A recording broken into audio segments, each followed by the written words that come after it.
এক মহিলা জাহান্নামে যাওয়ার আগে 4 জনকে জাহান্নামে নিয়ে যাবে। প্রথম সে বলবে, আমাকে একা কেন, আমার বাবাকে আমার সাথে দেওয়া হোক। কারণ আমি যে অন্যায় আচরণ করেছি, আমার বাবা এটা নিয়ে কোনো টেনশন করতেন না। আমার হাতে টাকা দিয়ে দিতেন, বলতেন যা খুশি তা করো, যে ছেলের সাথে মনে চায় ওই ছেলের সাথে গিয়ে আড্ডাবাজি করো। আমি যে বাহিরে ঘোরাফেরা করতাম, আমি যে বয়ফ্রেন্ড নিয়ে ঘুরতাম, এগুলি তো আমার বাবা জানতো, উনি তো আমাকে কোনোদিন বাধা দেয় নাই। সুতরাং আজকে আমি একা যাবো কেন, আমার সাথে আমার বাবাকেও দেওয়া হোক। তখন বাবাকেও দেওয়া হবে। বলে না, এখনো হয় নাই, শুধু বাবাকে নয়, আমার সাথে আমার ভাইকেও দেওয়া হোক। কারণ যে ভাই রাস্তার মধ্যে দাঁড়িয়ে থাকতো আর মেয়ে মানুষ দেখলে রাস্তার মধ্যে উত্তপ্ত করত, তার চরিত্রের মধ্যেই তো নষ্টামি। সে আমার চরিত্র কিভাবে ঠিক করবে?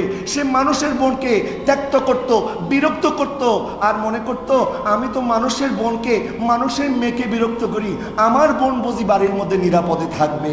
সে এই চিন্তা করত, সে আমার দিকে কোনো খেয়াল করতো না। সুতরাং আজকে আমাকে একা কেন, আমার ভাইকেও আমার সাথে দিয়ে দেন। তখন বাবাকেও দেওয়া হবে, ভাইকেও কি দেওয়া হবে। এখন বাবা আর ভাই হলো। এরপরে ওই মহিলা বলবে, না আল্লাহ এখনো হয় নাই, আমার সাথে আমার স্বামীকেও দেওয়া হোক। স্বামীকে কেন? কারণ আমার স্বামী এমন চরিত্রের মানুষ ছিল, সে আমার ইজ্জত আবরু কি হেফাজত করবে, আমি তো তার জিম্মায় ছিলাম, সে তো আমার ইজ্জত আবরু হেফাজত করবে। কিন্তু সে দলে দলে তার বন্ধুদেরকে আমার বাড়িতে দাওয়াত করত, আর আমাকে বলতো বেশি বেশি করে রান্নাবাড়ি করো। আমি যখন রান্নাবাড়ি করতাম আমাকে বলতো যাও এখন আপ্যায়ন করো। আমি যখন তাদের সামনে যাইতাম তখন আমার স্বামী তার বন্ধুদেরকে বলতো, কি ব্যাপার, ভাবিটা দেখতে কেমন? আমার স্বামী তো আমাকে বেহুরমতি করেছে, তো আমি কেন একা জাহান্নামে যাব? আমার স্বামীকেও আমি নিয়ে যাব। তখন আল্লাহ বলবে, স্বামীকেও দাও। এখন বাবাও গেল, ভাইও গেল, স্বামীও গেল। এরপরে বলবে এখনো হয় নাই, আমার সন্তানকেও দিতে হবে। কি কারণে দিতে হবে? তখন ওই মা বলবে এই জন্য দিতে হবে, কারণ আমার সন্তান যখন যে জিদ করত, আমি মা হয়ে তার জিদ কখনো আমি থামাতে পারতাম না। আমি মা হয়ে সে যা বলতো আমি তাই শুনতাম।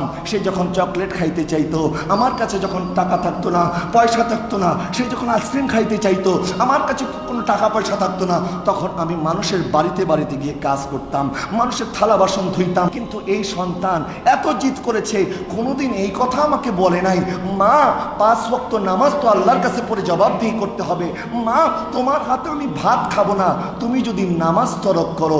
আমার সন্তান এত জিদ করেছে, কিন্তু নামাজ পড়ার জন্য কোনো জিদ করে নাই, ইবাদত করার জন্য কোনো জিদ করে নাই। সে যদি এরকম জিদ করতো আমি অবশ্যই পালন করতাম। সুতরাং আজকে আমি একা নয়, আমার সন্তানকে আমি সাথে নিয়ে যাব। একজন মহিলা কয়জনকে জাহান্নামে নিল? 4 জনকে।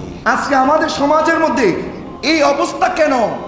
আপনি একজন বেগানা মহিলার দিকে আপনার দৃষ্টি আপনি দিতে পারবেন না। কারণ মনে রাখবেন, যে তার নজরকে হেফাজত করতে পারে না, যে তার চক্ষুকে হেফাজত করতে পারে না, আল্লাহর কোনো রহমত তার উপরে আসবে না। তাকে যত পীরের কাছে নিয়ে যান, যত বড় বুজুর্গের কাছে নিয়ে যান, যত বড় অলির কাছে নিয়ে যান, ওই অলি যদি তাকে গোসলও করায় দেয়, তার শরীর পাক হবে না যতক্ষণ পর্যন্ত তার নজর পাক না হবে। হযরত লোকমান হাকিম আলাইহিস সালাম উনি বলছেন, আমি অনেক নবী রসুলদের সাথে চলেছি, তো নবী রসুলদের সাথে যখন আমি চলতাম, আমি ওনাদের কিছু নসিহত লিখে রাখতাম। তো আমি নসিহত লিখতে লিখতে আমি দেখলাম নসিহত 100 হয়ে গেছে। 100 নসিহত থেকে আমি 8টা নসিহত আলাদা করলাম, যে 8টা নসিহত এই 100-র মধ্যে সর্বশ্রেষ্ঠ, এবং ওই 8টা থেকে আমি একটাকে সর্বশ্রেষ্ঠ এবং 1 নম্বরের মধ্যে নিয়ে আসলাম। ওই নসিহতটা হচ্ছে, যখন তুমি কারো বাসায় যাবে তখন তোমার দৃষ্টিটা যেন সংযত থাকে, তোমার দৃষ্টিটা যেন নিচে থাকে। ওই ঘরের মধ্যে যে মহিলারা আছে তাদের দিকে খবরদার একবারের জন্য যেন তোমার দৃষ্টি না যায়।